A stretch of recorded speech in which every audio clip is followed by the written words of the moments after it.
At the family reunion, my pregnant sisters mocked me, cruelly called me a childless woman. Hello, my amazing friends. Have you ever been mocked so deeply that the very people who should have loved and protected you were the ones causing the pain? I was at my family reunion. My pregnant sisters laughed at me, my parents joined them, and I walked away in tears. Today, I want to tell my story of heartbreak, tears, and ultimately, the most beautiful blessing that changed my life forever. Please, before I proceed, kindly hit the subscribe buttons, like, and share this video to your loved ones. Thank you so much. My name is Amelia. I am 32 years old.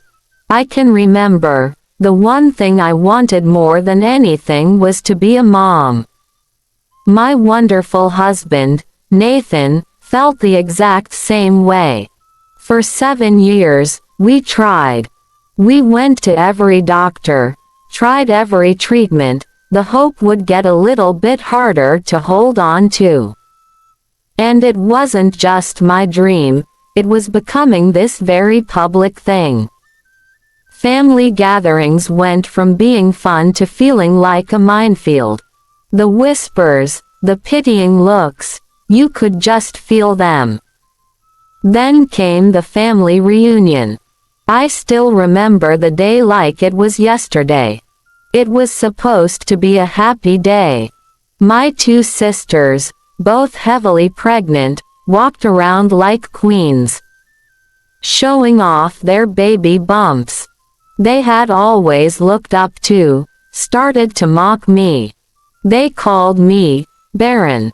And the worst part, my own parents, the 2 people who were supposed to be my safe place, just stood there in silence.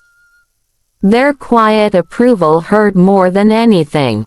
I couldn't breathe. I felt so broken. I just left, my heart shattered, and I cried all the way home.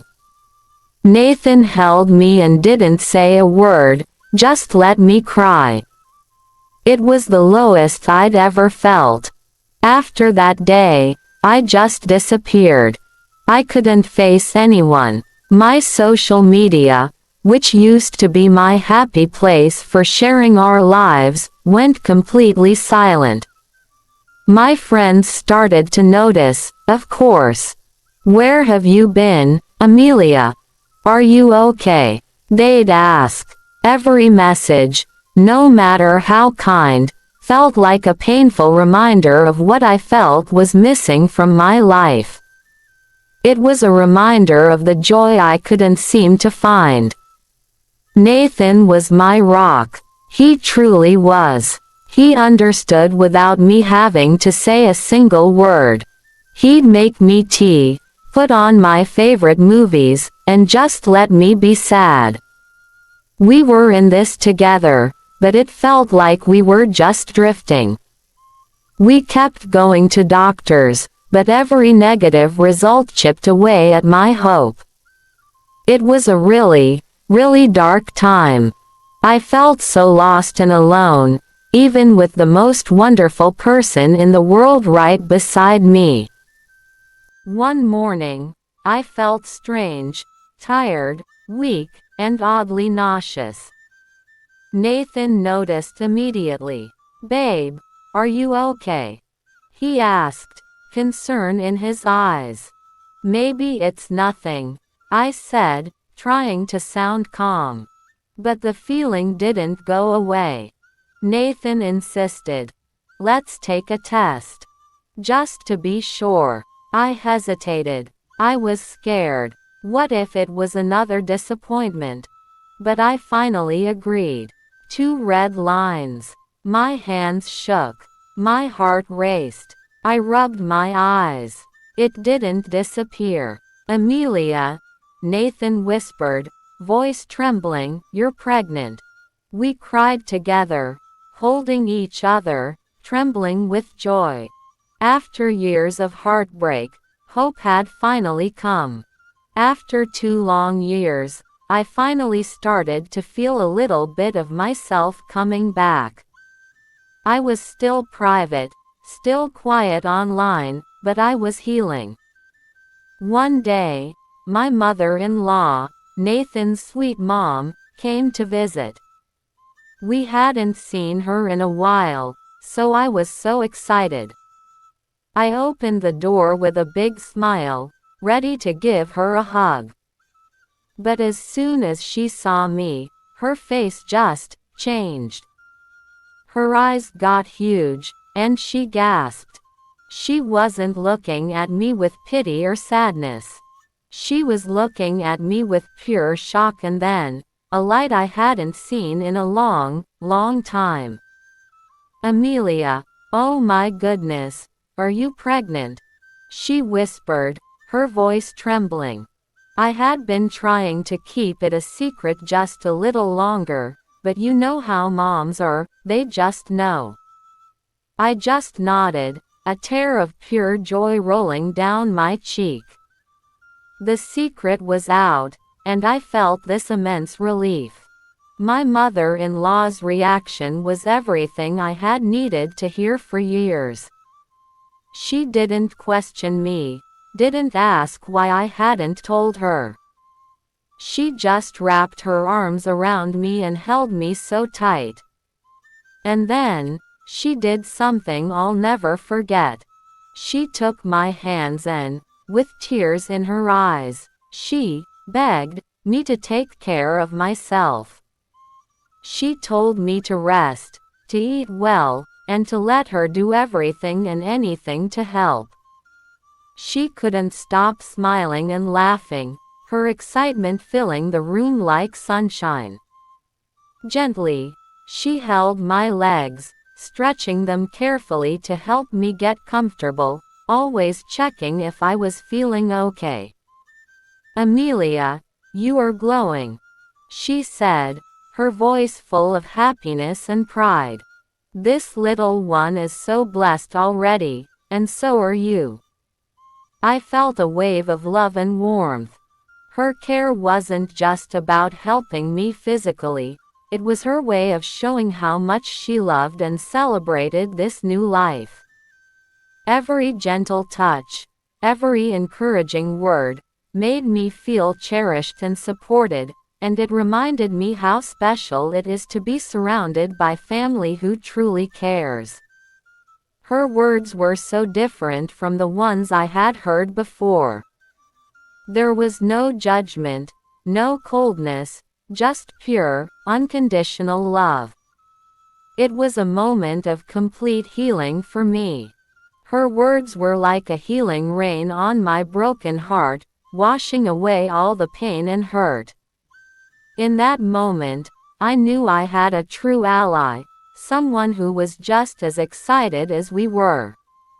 And then there's Nathan. He's been my hero through it all. He was so incredibly happy, so full of joy. He developed this beautiful little routine that I loved so much. Every single morning, before he even got out of bed, he would reach out for my belly. He'd rest his hand there, so gently, and lean in close. And he would whisper, "Daddy loves you, little one." He'd talk to the baby about his plans for the day or tell a silly story. It was his special moment, this quiet conversation between a father and his unborn child. That gentle touch and those loving words filled my heart with so much warmth every single morning. It was a beautiful reminder that this miracle was real and that our baby was already so loved. My bump grew bigger, and with it, my happiness grew, too. I started to feel the baby's first flutters and then big kicks. We started buying tiny clothes and decorating the nursery. We talked to our baby all the time. It wasn't just about painting walls, it was about building a home, a cozy, loving place for our little one. My mother-in-law continued to be the best. She would call to check in and send the sweetest gifts. She even planned a surprise baby shower with a few close friends, and it was so much fun. I felt like myself again. The pain from the past didn't just disappear, but the joy and hope of the future were so much bigger. I even started posting on social media again, sharing little glimpses of our new, happy life. My sisters to hear the news. I was nervous about how they'd react. Would they say something cruel again? But I was surprised. They called me, one by one, and said they were sorry. They admitted their words were terrible and that they were wrong. My parents also called, their voices full of regret. They said they were so sorry for not standing up for me and that they deeply regretted their silence. It wasn't an easy conversation, and the hurt was still there, but their apologies meant so much.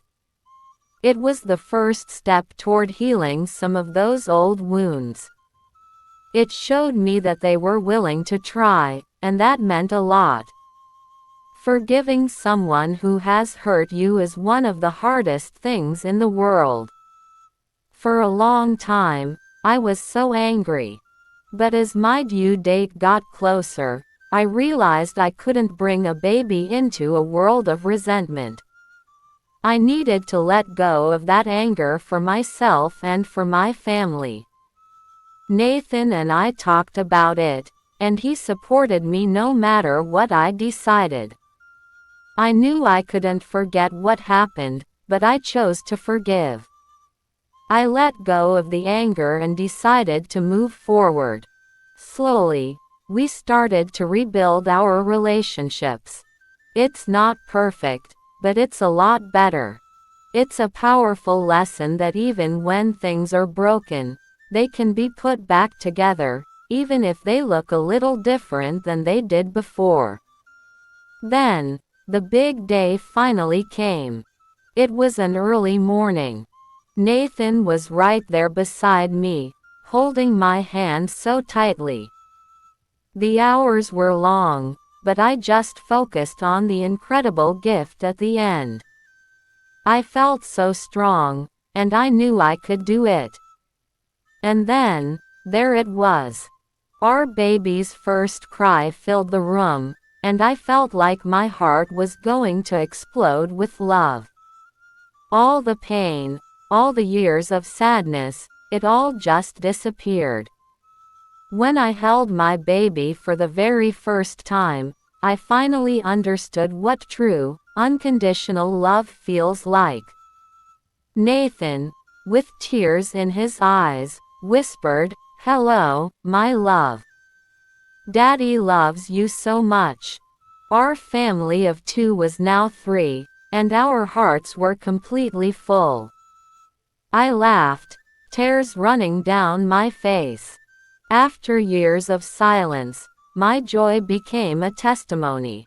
I posted a picture online, Nathan's hand resting on my belly.